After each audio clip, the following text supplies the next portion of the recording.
రాష్ట్రంలో ప్రముఖ పుణ్యక్షేత్రమైన సింహాచలం శ్రీ వరాహలక్ష్మీ నరసింహస్వామి దేవస్థానం నిర్వహించే గిరి ప్రదక్షిణకు శనివారం ఉదయం నుంచి పోటెత్తిన భక్తులు ఈ రోజు ఉదయం 11 గంటల ప్రాంతంలో గోశాల జంక్షన్ వద్ద మరింత ఎక్కువగా కనిపించిన రద్దీ శనివారం సాయంత్రం 4 గంటలకు కొండ దిగువన తొలి పావవంచ కొండెక్కే వద్ద నుంచి పుష్పరథ ప్రారంభం కానున్న నేపథ్యంలో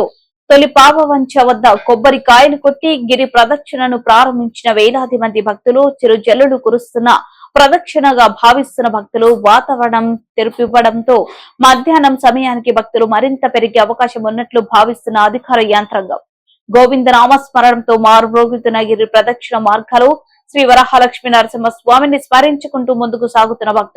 భక్తుల సౌకర్యార్థం అన్ని ఏర్పాట్లు చేసిన జిల్లా యంత్రాంగం జీవీఎంసీ దేవాదాయ పోలీస్ వైద్య ఆరోగ్య తదితర శాఖల భక్తులకు అల్పాహారాన్ని అందిస్తున్న పలు స్వచ్ఛంద సంస్థలు త్రాగునీరు పారిశుద్ధ్యం తాత్కాలిక మరుగుదొడ్లను ఏర్పాటు చేసిన జీవీఎంసీ అధికారులు సరే వస్తున్నాము ఎప్పుడు ఆగలేదు ఆ స్వాముల వారిని దర్శనం చేసుకోవడానికి మమ్మల్ని ఖాళీ చేసి అలా ఉండాలని దర్శించుకోవడానికి ఎప్పుడు వస్తున్నామండి మమ్మల్ని అలాగే స్వాముల వారు బాగా చూస్తున్నారు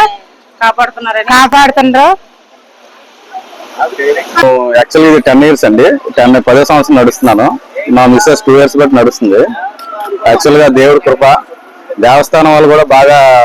ఇచ్చేసారు ఎక్కడికక్కడ ఏర్పాట్లు అన్ని బాగా చేశారు ఇంకా నడ్డానికి స్టార్ట్ చేస్తున్నాం ఇంకా ఇదే కృప